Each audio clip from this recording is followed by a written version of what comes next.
Imagine standing in a forest, right? Yeah. And the canopy is stretching like 175 feet above your head. But you're completely underwater, Yeah, exactly. You're totally submerged. And this canopy, it can grow up to 2 feet in a single day. which is just staggering when you really think about the sheer speed of it. It is. So today, we're taking your stack of marine biology notes to take you on a deep dive into the hidden architecture of kelp forests and, well, how they're basically fighting for their survival. It's such a great visual to start with because we usually think of forests strictly as being on land, but these dense underwater canopies are a global phenomenon. Right, they're found off the coasts of like 25 different countries. Exactly. And they specifically thrive in these cold, shallow, rocky waters where strong ocean currents are just constantly churning up vital nutrients. But wait, looking at these notes, if they're growing in churning, turbulent water, how do they not just, wash away during the very first storm? So they use an entirely different biomechanic to survive that turbulence. Kelp relies on what we call holdfasts. Holdfasts, like a biological anchor. Yeah, exactly. They grip directly onto the rocky seafloor.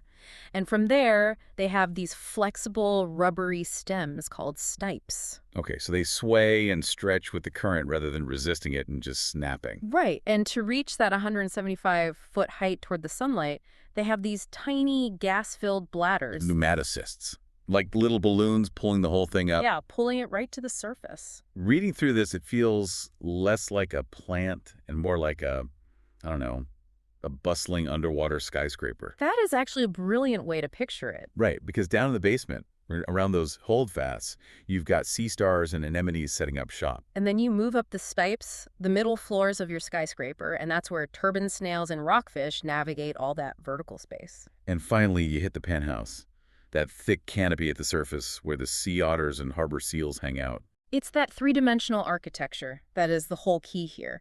It transforms this otherwise empty water column into an absolute metropolis of biodiversity. I mean, sheltering thousands of marine species. So we have this thriving metropolis. But looking at the climate data in our sources, it collapsed almost overnight in some regions. Like there was a major shift around 2013. Yeah, it's devastating. This ecosystem depends on a very specific predator-prey balance.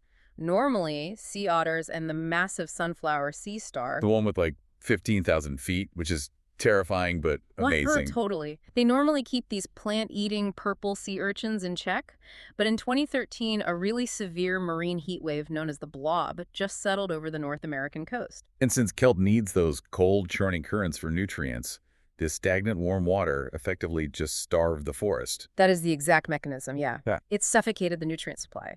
And simultaneously, this brutal wasting disease swept through the water. It literally dissolved the sunflower sea stars in a matter of days. Oh, wow, that is grim. It is. So effectively wiping out the urchin's main predator. Which leaves the purple sea urchins free to just multiply. By an unfathomable 10,000%. I mean, in Northern California alone, they devoured 96% of the kelp forest in a single decade. Just turning the seafloor into those desolate urchin barrens. It's just a rocky wasteland. Wait, okay. The physics of this situation just don't make sense to me.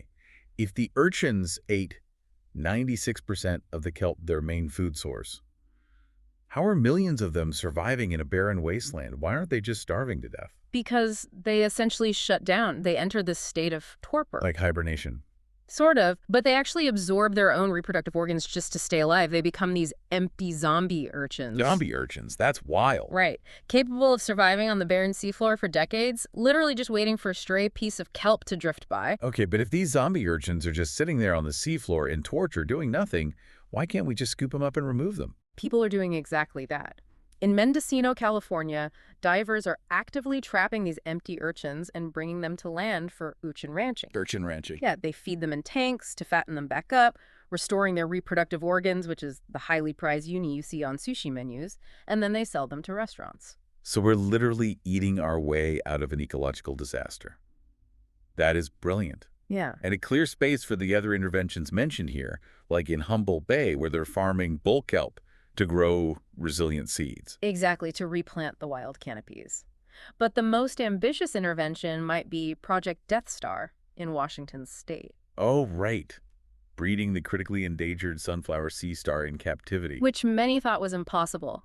but they've successfully raised over 100 offspring so far. Getting the apex predators back on the board to naturally hunt the urchins and restore the balance. Yes. It's amazing to see human intervention actually working. But, I mean, these underwater skyscrapers are still facing massive threats, right? From pollution, agricultural runoff, and just broad climate change. They definitely are. Though nature is remarkably fast-growing and resilient if given a fighting chance. And you can actually help this ecosystem right from your own neighborhood. Just by reducing single-use plastics, right? Yeah. And making sure chemical runoff from your driveway doesn't wash into storm drains, which eventually reach the ocean. Exactly. Every little bit helps. You know, you mentioned earlier just how massive these canopies get, growing up to 2 feet a day. What's truly incredible to ponder as we wrap up is what that kind of rapid growth means for our atmosphere. Oh, definitely. A single acre of kelp forest can temporarily store 20 times more carbon than a terrestrial forest. It's a massive carbon sink. It really is. So the next time you look at a satellite map of the coast and see those dark patches lingering just offshore, remember, you aren't just looking at seaweed.